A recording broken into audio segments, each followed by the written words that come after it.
Hello, friends. This is Jennifer Lyall. I'm a spiritual mentor, intuitive teacher, and authentic living guide. And life brings change. It's something that's inevitable. And oftentimes it can feel overwhelming as you try to negotiate it.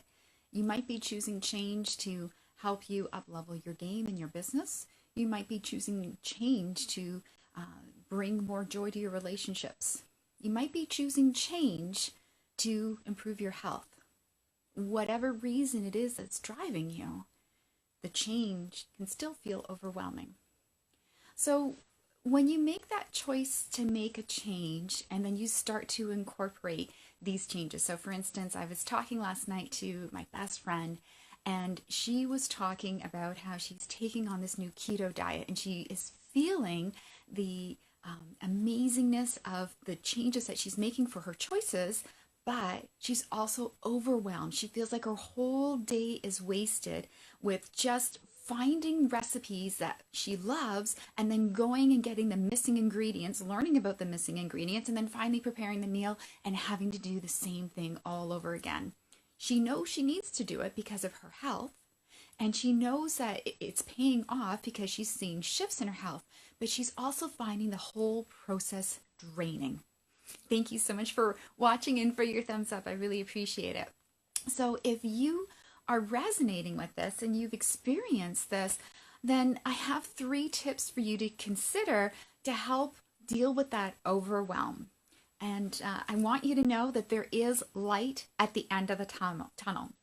Whatever change it is that you are embracing, there's this huge learning curve. And I know that I go and I feel this sort of uncomfortable feeling when I'm taking on change, and I know it's good for me. So for instance, for me, over the summer, I implemented a new back-end system. And I'm pretty tech savvy, well, sort of. I feel like I am, although there's so much out there now. In any case, I know that I can figure it out, and the system's pretty simple, but still understanding the nuances of the system, I was getting really frustrated. So when you are at this place where you have decided to make a change, to maybe up level in your business, and you're feeling that place of, oh, this is just too much, number one thing for you to do is start by just taking a break and breathe.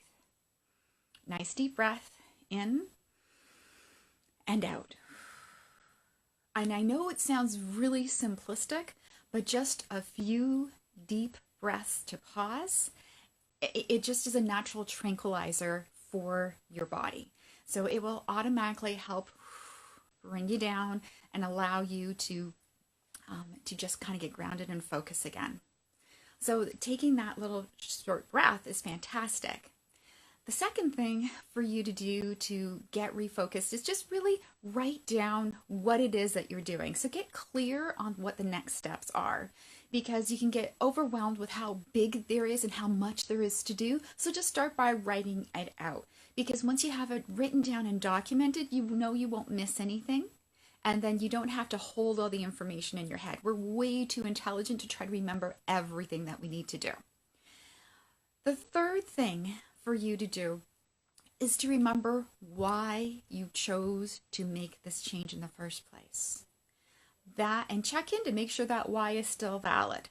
It's the end results that you are seeking. So if you've chosen to be more physically active and maybe you're going to the gym and you've committed to doing 4 or 5 days a week and it's just too much, you're just at a point where your body is just getting used to having to work out more, and it's going to be sore. It's going to go, wow, my gosh, what are you doing? But the results that are waiting for you on the other side. So whether it's a more toned abs, feeling stronger, being able to play with your kids or keep up with your kids, or if you have a goal of like a 5K run, 10K run, a triathlon itself, whatever your goal is, remember what that goal, that target is, and why. It's the why that is going to keep you going. It's easy to give up, and then you end up just beating yourself up because you aren't moving forward. You know that you're capable of it, but the overwhelm gets in the way. So let go of the overwhelm energy by taking a break and breathing. and writing down what there is to do, because once you write it down and break it down into little steps, it's easier to accomplish. And number three, remember your why, remember your motivation. These seems like really simplistic things, but I promise you, you will find that you're able to get refocused and re-energized around what it is that you're taking on, that it won't feel so overwhelming anymore. If you have any fantastic tips on how to deal with overwhelm or how you navigate change, I'd love to see your comments here below too. Thanks so much for watching, and I hope you have a magical day. Bye for now.